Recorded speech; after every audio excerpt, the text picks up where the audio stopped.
Bismillahirrahmanirrahim. Assalamu alaikum. Welcome to Ali Exam. My dear guys, once again I'm here. You are also here with me. तो अब देखो एक चीज मैं आपको बताता चला जा रहा हूँ कि देखिए nowadays we are talking about the pronouns और pronouns का मतलब आपको मैंने बताया था कि pronouns they are the parts of speech which are used instead of the nouns, जो noun की जगह पे इस्तेमाल होता है। और आज हम जो बात करने लगे वो indefinite और distributive pronouns के मतलब बात करने लगे। So this is the lesson number 22 and this is related to two kinds of the pronouns. तो dear guys, हमारे पास यहाँ पर देखिए these are some sentences you can find out. One hardly knows one's fault. One hardly knows one's fault. None of the books is interesting. All were happy at their lot. Some are resolute and firm. Nobody was happy. Many of them do good to others. Each either. अब आप लोगों ने ये जिन अल्फाज को मैंने inbox किया है उनमें से कुछ तो जो है वो इंडेफिनिट प्रोनाउंस हैं और कुछ ऐसे हैं जो कि डिस्ट्रीब्यूटिव प्रोनाउंस हैं। तो चले मैं आपको एक चीज तो बता दूं यहाँ पर that is really really very very important, बहुत इंपॉर्टेंट है। और वो क्या है भला कि जब कभी भी आपको पता चले इंडेफिनिट प्रोनाउन का मतलब वो प्रोनाउन होता है जो डेफिनेट नहीं होता। देखिए आप जब कहते हैं ना कि one hardly knows one's faults, one का मतलब कोई भी हो सकता है ना, दैट इज नॉट डेफिनेट कि हाँ फलां बंदा ही है, तो इसका मतलब है कोई भी हो सकता है, तो दैट इज इनडेफिनेट, वो इनडेफिनेट है। तो one hardly knows one's faults, तो यहाँ पर जो हम बात कर रहे थे one is being used as indefinite pronoun. इसी तरह से none of the books is interesting, कोई भी किताब दिलचस्प कोई नहीं भाई, तो जो नन है ये भी। इसी तरह से ऑल वर, ऑल ये कौन से वाले ऑल है भाई, कोई भी हो सकते हैं ना, ऑल वर सारे के सारे। अब ये ऑल जो है they may be girls they may be boys, कुछ भी हो सकता है, तो ये भी इंडेफिनेट प्रोनाउन। नन भी हो गया, ऑल भी हो गया, some, nobody, anybody, somebody, you say no one, anyone, someone, somebody, they are all taken as indefinite pronouns.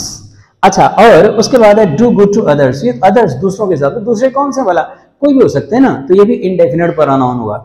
इसी तरीकाकार से each of the girl, ये जो each है हर एक लड़की, डिस्ट्रीब्यूशन को शो कर रही है, each हर एक डिस्ट्रीब्यूशन को शो कर रही है।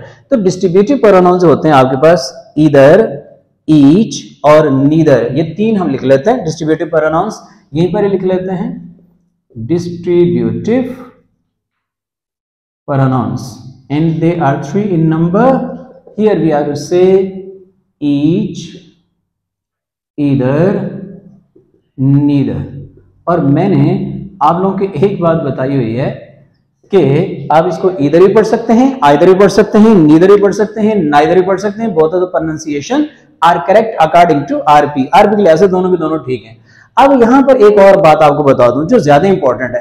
देखो मैंने आपको बताया था कि जो एक कोई भी पार्ट ऑफ स्पीच होता है ना, इट डजंट मीन कि उसका नाम एक है तो एक ही रहना है, उसके यूज के लिहाज से उसका नाम चेंज करते हैं। यही वाले जो आपके इंडेफिनेट या डिस्ट्रीब्यूटिव प्रोनाउंस है ना, they can also be used as adjectives, वो एडजेक्टिव के तौर पे भी यूज होते हैं। आप जरा सेंटेंस देखें, वन मैन इज एब्सेंट। अब मैन जो है नाउन है और इससे पहले वन इस्तेमाल हो रहा है, तो ये एडजेक्टिव है, एडजेक्टिव।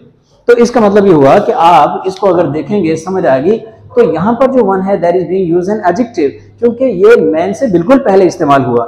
लेकिन अगर आप कहते हैं वन मस्ट रिकॉग्नाइज, तो ये जो वन है that is the indefinite pronoun, चूंकि इसके बाद नाउन इस्तेमाल नहीं हो रहा।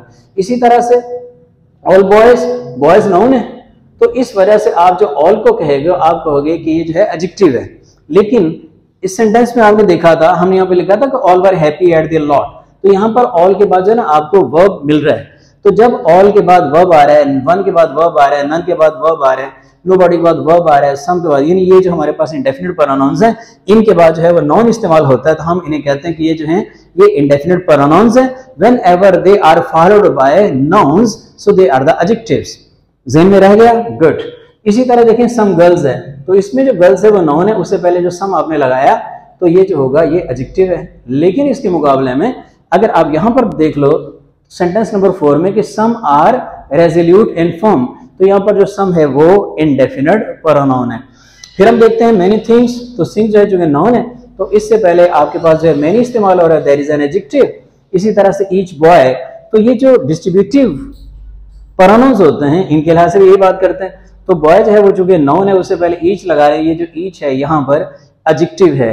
सेंटेंस नंबर 7 में at either corner they were standing. अब मुझे आप बता सकते हैं कि यहाँ पर जो ईदर है ये डिमोन्स्ट्रेटिव सॉरी ये इंडेफिनिट प्रोनाउन है या फिर ये एडजेक्टिव है। ईदर यहाँ पर एडजेक्टिव है या प्रोनाउन है।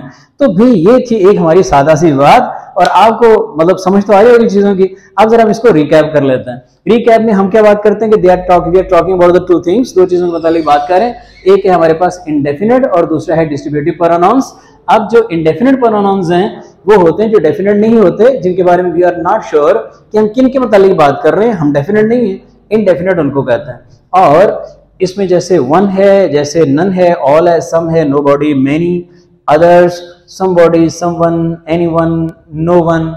इन द सेम वे जो डिस्ट्रीब्यूटिव हमारे पास होते हैं ईच है, ईदर है और मैंने नीदर इस्तेमाल किया। तो होप सो कि आपको समझ आई, और आप अपने कमेंट्स दीजिएगा, और खासतौर पर इसका answer I need it much. और आपको मैंने एक बात बताई थी कि if there is any problem किसी भी लिहाज से तो आप प्लीज अपने कमेंट्स में लिखिएगा, क्योंकि मैं चाहता हूं कि आप लोगों की हेल्प के लिए, सपोर्ट के लिए, so that we be able in order to improve your English. तो अपना ख्याल रखिएगा, चैनल का भी। अल्लाह हाफिज।